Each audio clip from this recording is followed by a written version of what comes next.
I'm Satta. Welcome. Hope everyone's doing well. So, I just wanted to introduce you all to talk about mental health and therapy. McComiskey. She is a licensed therapist and she is going to talk to us a little bit about mental health and therapy. It also helps also that she is a West African woman. So, just talking about those intricacies as well. So, welcome, Margaret. Thank you so much for having me on here. I really do appreciate this space and opportunity to just talk about everything mental health, which I live and breathe mental health. But a little bit about me. My name is Margaret McComiskey, and I am a licensed independent clinical social worker. I have been doing this job for years now. I got my bachelor's degree at University of Massachusetts Amherst, then took a year off and decided that, you know what, education wasn't for me because I thought I wanted to be a teacher. But being African and also dealing with the kids, I realized that there's a lot of things that I just wasn't ready. I was not ready to become an educator. So I decided to go into social work, which has always been something I've always told my family members that I'm interested in mental health and how the brain works. I was just so fascinated by it at a very young age because I also realized that a lot of our family members were going through some challenges and struggles. However, what they would do is they would connect with our pastor and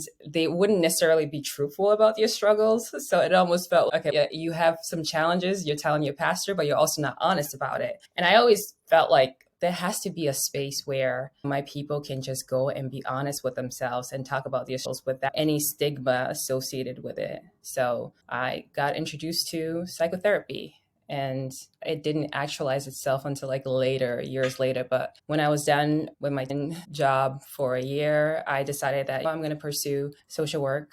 And I did that for 2 years. Got my master's at Boston College, then decided to try different things. And one of the things that really interested me with the social work profession was that you can pretty much harm yourself whenever you want to. And the jobs that are available to you were vast. So I really did like that aspect of it.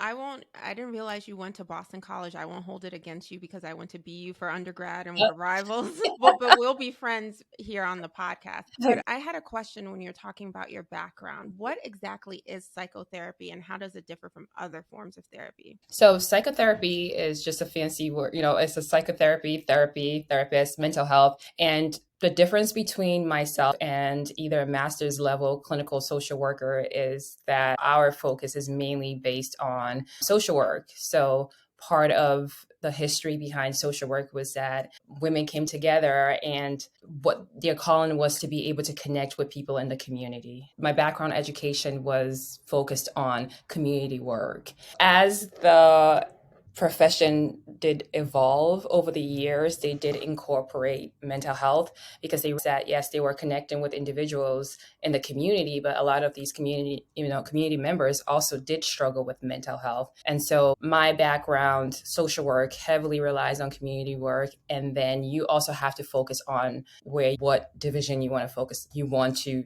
work in. So for me, I focused on family and mental health. You have some people that did focus on more of the macro level of social work. So really the focus is how organizations and systems evolves and how you can serve that community. And then the difference between the social work and mental health counseling is they really focus on studying psychology and the different treatment modalities and framework. However, social work has been there for a very long time. And so you will see sometimes some social workers supervising individuals getting their masters in counseling. But of course, you have PhD counseling, you have PhD social workers, but we all do provide psychotherapy. And I have so how do therapy conversations differ from regular conversations? Because I think it was interesting how you mentioned, like in our community, in the West African community, people will be like, oh, I'm talking to my pastor, I'm talking to this person, but they're not, it's not someone who's a trained professional. They're having a conversation with someone who they trust, who can give them counsel, but it's not the same thing. So can you talk about that a little bit? Yeah. So in our profession, we definitely do engage in some talk therapy, However, the difference between a regular talk with your friends versus a therapist is that a therapist will look at, we're more invested in your story and what brings you into therapy. And we also we're not biased. So we're very objective and we really want to understand you as an individual. Whereas when it comes to friends, 85% of the time your friends are taking your sides. They're really angry for you and they really can't hold you accountable. Part of what we do too is we try to show you your blind spot in things and hold you accountable. It can be challenging, but our friends don't always do that. They don't always say, hey, like, this is your blind spot. This is something that you're supposed to focus on, or this is something that you might want to consider. And of course, for psychotherapists, we do that in a loving way, in a compassion way to get there. So I think one piece is like the objectivity when it comes to psychotherapy. Yeah. So, Margaret, I know you have your own business as well. So I'm sure tons of clients and have had tons of clients over the past couple of years. But just coming from your experience, how do you know when it's time for someone to seek therapy? So it varies for everyone. It's time for therapy when some of the tools you've been using no longer works for you. And usually it messes itself in not being able to sleep, not necessarily finding pleasure in the things that you once did find joy in. You poor sleep, poor appetite. A lot of our issues is if you find yourself really frustrated. I always tell my clients that a lot of our issues that we face stems from unfulfilled desire or an unfulfilled need. So if you find yourself irritated, frustrated, you're fighting about a piece of chicken, but really internally, you know, it's not why you're so upset, then I say it's time for you to go to therapy because, you know, when you're irritated and you don't feel good about yourself, it's so much easier to want and to feel that, right? Because you don't feel good within yourself. That's definitely true. Yeah, it impacts your relationship with your colleagues, your family members, and your friends. And it's not fun. It's not a joy to be around someone that's always or just not quite sure what's happening internally. It was interesting because all the signs that were described was exactly how I was feeling. And I know in the episode 2, I believe I discussed, it was because of microaggressions and just other things that I was experiencing in my life at that time that I sought therapy. But yeah, definitely a lot of irritation, a lack of sleep, poor appetite. I just felt really tense all the time. I also felt like very like hyper aware. Like I would wake up just hyper aware and I'm just like super regulated. So I think that was just the signs where it's just, oh no, this is not getting any better. And telling mom about, hey, I'm looking to seek this out. She wasn't the happiest because I think she just thought in her mind like, oh, my child is, like has some type or just has some type of psych problem and therefore it's a problem. And you know how it is sometimes, especially in African communities, you try to be honest with your parents about where you're going, especially when for me, like I've tried to be honest with mom in mental health, but I think sometimes she sees it as shit, what did I do wrong as a parent? And Margaret, the thing I was going to ask you, that there's so much aversion, it seems like, to therapy in the Black community and specifically in the African community. Because I remember a few weeks ago we were over our mom's house and we're talking about therapy and stuff, and Jaretta's telling her, we think you could really benefit from therapy. Would you ever consider going to a therapist? And she's like, I have a therapist. Jesus. We're like, okay. Yeah. Who do you talk to? She's like, I talk to my friends, I talk to my pastor, like the same thing you were saying before. So where do you think that aversion comes from in our community to going seeking mental health treatment? Because if you had a broken ankle or a sprained foot, you wouldn't go to your pastor, be like, lay healing hands on my ankle and fix it. Yeah, no, you would go to a doctor. So where do you think the aversion comes from? Yeah, I think in that aversion, was a stigma, right? And that was because back in the days, right? I know in my culture, if you had mental illness, they saw it as a curse within the family, right? And so without really understanding that, okay, stress can cause mental illness.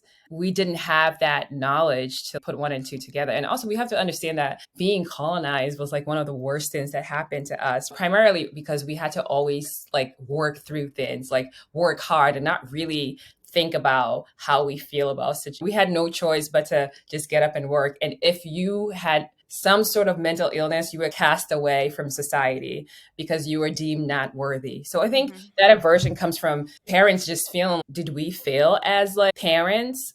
And then also one of the things that I've learned is that parents really their children as like an extension of themselves. And so if something like, okay, I'm having I'm experiencing depression symptoms, they see it as I failed as a parent. And so because I failed, they cannot accept that, okay, you know what? You can be a good parent and still have kids that are experiencing some mental illness, and that's you said so many things there too, Margaret. And I know we've had conversations, and even my sister, and just even my friends, like people who not just like West African, but just first generation, where our family members have either come from like third world countries, war torn countries, and they bring that stress with them. And I can't even imagine too, like I think mommy came to the States when she was like 27, 28. I can't imagine coming to the home of the free, the land of the brave, or where they say the country of opportunities, and then you don't have your family. But I say all that to say, like, sometimes like I feel like our family members bring that with them, and they don't even have the skills or the tools to really deal with their own in a lot of ways. And that's, I feel like sometimes it messes in the children, and it's I don't know. I don't want this. I don't want this generational. And to that point, Jaretta, what you were just saying, it reminded me of a story with our grandmother when I think I was like in middle school or something. But I remember, and this is bad because at the time we thought it was like funny, but now I realize that was trauma nesting itself. Our grandmother, born and raised in Liberia, she came to America to help our mom raise us and take care of us. And she had never experienced 4th of July before. So when the fireworks started, she started screaming and freaking out. We're like, what is this woman? Why is she freaking out? And it turns out, and our grandmother didn't speak English, but we found out like later because my mom asked her then, well, are you okay? What's going on? And she thought it was gunshots.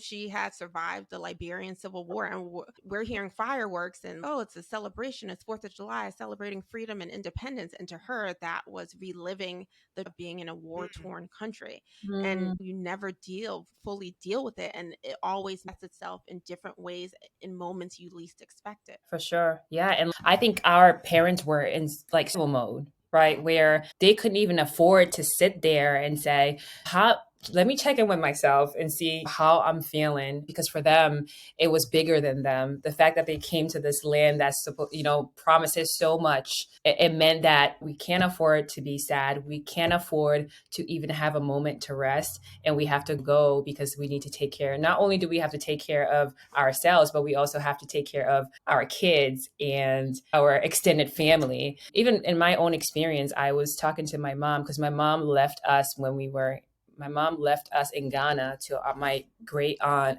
for 7 years. So I was like, Mom, like how, because I'm a parent myself. And I was like, how could you like leave us for 7 years? She was like, you know what? You've never been desperate in your life. That's what she said. And I couldn't even argue with her.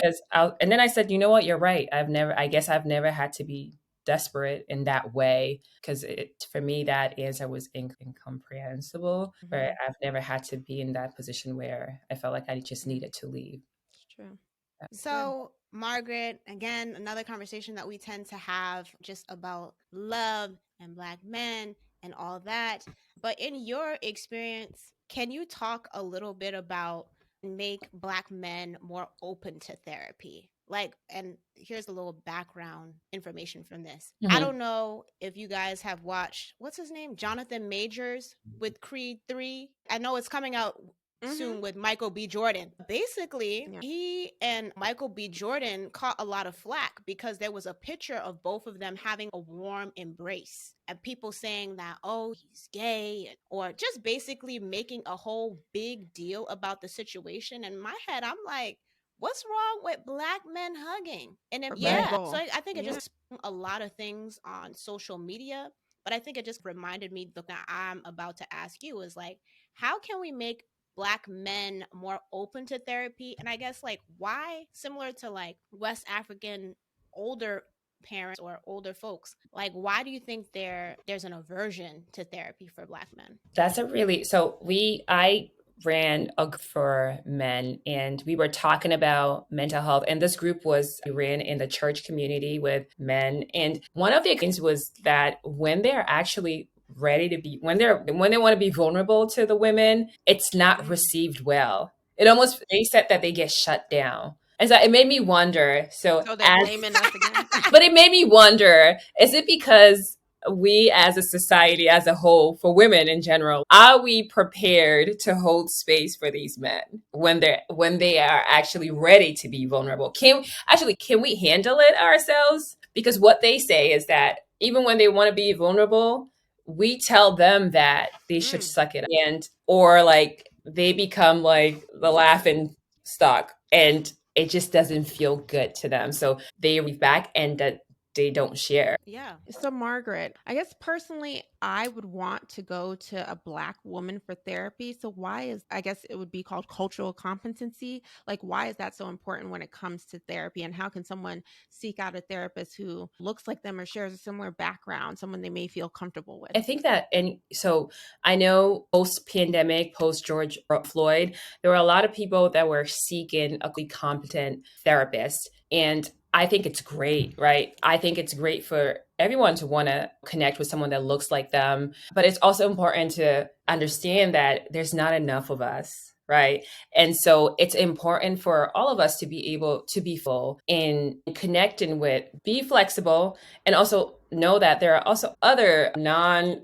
Black and brown therapists that are equally doing the work. And as long as they're open and flexible to go on the journey with you. Now, I also know that sometimes some people are like, but it doesn't feel the Yeah, same. I'm not going to go to a white dude for therapy. I'm sorry. I just feel like he wouldn't be able to relate to my struggles as a Mhm. woman, as a Black person, as a first generation child of immigrants. Maybe if he was also the child of immigrants, yes. But I Yeah. just like, if, for example, maybe this is an extreme And I agree. comparison or analogy. Like, if I'm going to a gynecologist, I'd rather go to a female doctor. That's just what I feel comfortable with.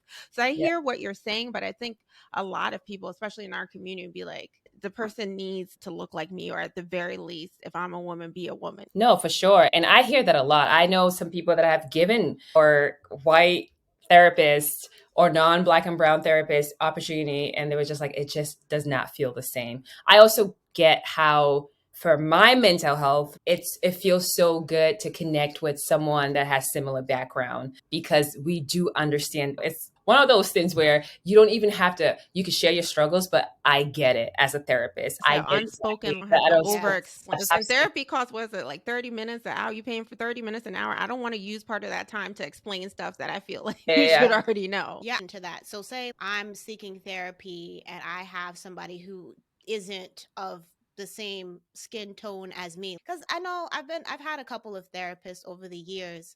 I guess like how do you do that mini screening to tell if they are competent? Because I feel like sometimes like when you do have a therapist like for the first time, it's like you're locked in. That's a myth that we should debunk, right? You don't have to feel like you're locked in the first time you meet with a therapist. And even in my own journey to find a therapist, I made it very clear to my therapist that I was shopping around. And so I interviewed 3 people, and finally I made a decision. So don't ever feel that you're kind of stuck. And for me, what I looked for is my therapist actually checking in with me about my Black struggles, right? And I interviewed 3 therapists. None of them, the last one did. It was just like, how is it? How is it for you living in America as an African Black woman? And I did appreciate that question, because I was like, okay, they are white, but they are checking in with me. They're trying to hold space for me. So being able to feel comfortable and share your experience. Let's say if you met with a client, with a therapist for 1, 2, 3 sessions, and you felt like I can't connect well with this therapist, it's okay to fire the therapist. And we're used to being fired, right? It doesn't feel good, but it's okay. It's understandable. We understand that we're all not going to be one cup of tea, and it's okay. That's fair. Yeah.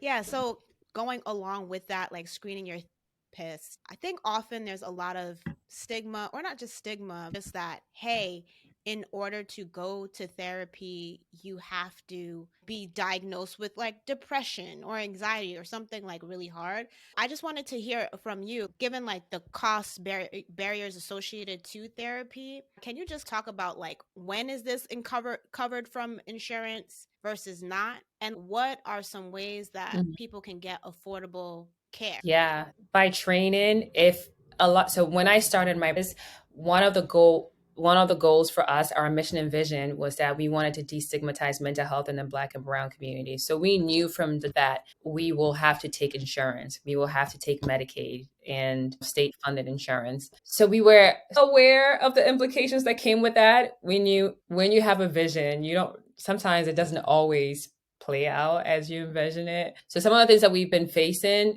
are people just either fighting their copays or fighting to pay their deductible. So you have a lot of other players that are like, I'm not going to deal with insurance companies. I'm just going to take out of pocket. So this is agents that are taking insurance are by, in order for you to get paid, you're going to have to know someone.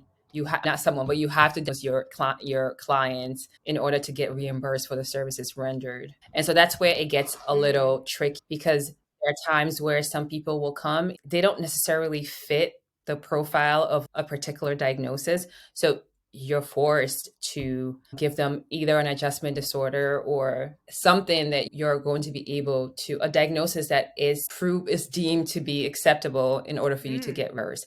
Now, let's say you don't want to deal with all of that and you just want to pay for therapy services. You can also connect with therapists that are strictly out of pocket. That can get a little pricey. There are so many others that are trying to assist individuals, affordable insurance, affordable mental health services. So one that I think about is Taraji Henson's foundation, where she used to help clients with like your first 4 sessions. You can also go through your employment assistant program from your work. So say if you work and your company does provide EAP, you can also use that, because what it does is that EAP oftentimes cover about 6 sessions for the year. So you're not necessarily using your insurance or out of pocket to pay for the services. I would say like one should be using your EAP benefits because it's 6 sessions, it's free, and that gives you an opportunity for you to be able to interview your therapist and see if it's a good match. If it's a good match, then you can decide to use your insurance.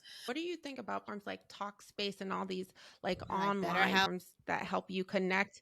Yeah, BetterHelp, that help you connect through to a therapist. What's your view on those things? Okay, so let's talk about the thing is that I have an issue with Talkspace and BetterHelp because they charge so much money. However, the therapists that are rendering services don't get paid. They're getting paid about like $30 an hour, $35 an hour to render these services. And oftentimes you find therapists their caseload looks crazy. Like they're seeing about 30 to 40 clients a week, which leads to burnout, right? And so I personally, yes, it's accessible for people to get services on Talkspace and BetterHelp, but that wouldn't be my first go-to. Then again, I've had some people that have shared that they've had positive experiences, but those are far few in between. I've heard more of horror stories, and I personally don't like how they treat therapists because I'm a small business owner. I want to be able to provide services, and I want to be able to get reimbursed, compensated for fairly well with the services that I'm providing. And that's not what a lot of these therapists are getting. You said before that there was like a dearth of people of color as therapists. Like they're not, if you're looking for a therapist of color and you're a person of color, it may be difficult to find one just because you're such a small percentage of the therapy community. So like things like that, those probably creates barriers to people getting in the industry, starting their own practice, people who really want to serve their community and make a difference and improve access, make therapy more accessible. Not to rag on insurance companies, but like this is clearly a barrier. Yeah, it definitely is. And I definitely know that there's been an influx of, if it's just starting your own thing, but the barrier still remains that insurance companies don't want to pay. Bad enough we want to serve our community. And then on top of that, we have to deal with like rates that are just makes no sense. Whereas you could easily start your own private business and you say, you know what, I'm just going to take out of pocket fees and charge someone $300. But we also know that a lot of our members can't necessarily afford that. So we want to destigmatize mental health. We want to make it accessible for all. And then we're still dealing with some of these barriers, which makes it discouraging. Yeah. So I was going to ask if someone knows someone we're close to, or a loved one, or a friend, family member, whoever that has objections to therapy, maybe is curious about therapy, but still has objections to it. Like, how can you help someone seek the help that they need? And you can't push anyone into therapy, but like, how do we from that and normalize, honestly, therapy and discussing mental health within our own community? Yeah, I always, back a long time ago, I used to say, you need therapy, you need therapy. But now my narrative has changed a lot. I tell my family members that everyone deserves therapy, right? And it's nice to check in just as much as you would go see a doctor for your physical every year. It's nice to just check in. And I would start with, okay, sometimes some family members, friends, they might want you to go with them. So I would say anyone that is fearful of the process, they can either maybe ask a loved one and say, hey, would you mind coming with me to this one therapy? And get in the habit of asking your therapist for consultation. Most consultations are free. You can find therapists on Psychology Today, Therapy for Black girls. Zen Care is another one. And of course, if you're looking for therapists, you can always go to United Paths, which is www.unitedpaths.com. You can also you can go on Instagram. There's so many there's on Instagram these days, Instagram, Facebook, TikTok. You can connect with them. But the key word here is you deserve, right? You deserve to gain a better understanding of who you are as an individual. And yes, you can pray to God. Yes, you have Jesus. How about you can do both? You can do both, right? And someone said this recently. He said, I forgot what they said, but basically what they said was God does the healing, right? But you need other people, you need leaders, you need therapists to help you through the process to get to the healing. How can you ask for healing when you don't even know what's not working in your world? No, I totally that, Margaret. I think I know who you were getting at, but maybe it's a totally different person. But there's this guy that kind of said a similar sentiment. His name's Preston Perry, and he's a Christian. And he was talking about his struggles and seeking therapy after his wife was just like, maybe this is something that you might want to consider. But he was giving a poem, and he was just like, I think people are just like, people like similar to our mom. So I was like, I got Jesus, I'm fine. But he was just like, especially if you're a Christian, we were raised in community. And if you think that you just need Jesus, you're limiting God because you need a community to help you with your struggles and stuff like that. And so why not seek a professional therapist to do that? Just because you said something, Margaret, also about TikTok that I wanted to discuss, because like you said, there was a whole proliferation of therapists, and I love to see that. And I think I've definitely seen more therapists of color on my line, and that's been really encouraging to see. But can you talk a little bit about just like the TikTok therapists? Because I've seen and followed some of them where they give personal information about their clients, and they're like, people like me, you telling my about to front street. So just wanted to hear your take on that. Yeah. So I wanted to just go back to this guy said was that man and specialist treats, but God heals. So healing comes from God, we treat. So therapists, we are there to provide treatment. And then as Christians, you seek the healing from God. So back to TikTok. Now, I love TikTok, right? It's both entertaining and it can be very informative. And you have a lot of therapists on there. Sometimes they do give information and sometimes not so great information. I think that it's important for you to find what you need in the social media world, because it can be really exhausting, because 1 minute you can if you were to go on TikTok from 8 a.m. to even 12 p.m., you could start from, my goodness, there's something wrong with me, to I might have ADHD and I might have this, all of that. I always say that if you're in doubt about your mental health, always seek professional help. Because even though these therapists are on the social media, good word, they're not your therapist.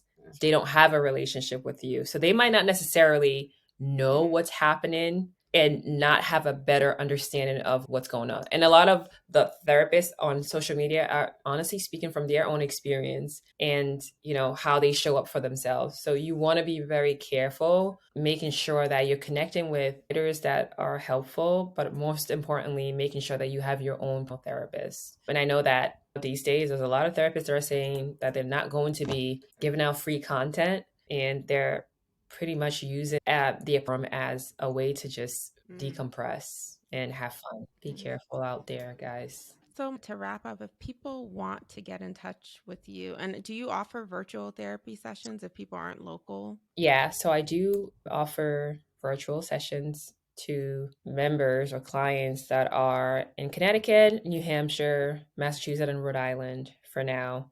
I do provide some coaching services, so that's strictly out of pocket, and I would not be using insurance, because if you're like, let's say if you're living in Maryland, I'm not licensed there yet, so I can't submit insurance claims with your insurance. So yeah, that's a little. So people wanted to get in touch with you, how would they reach out? So you can reach out to me on Instagram, therapy.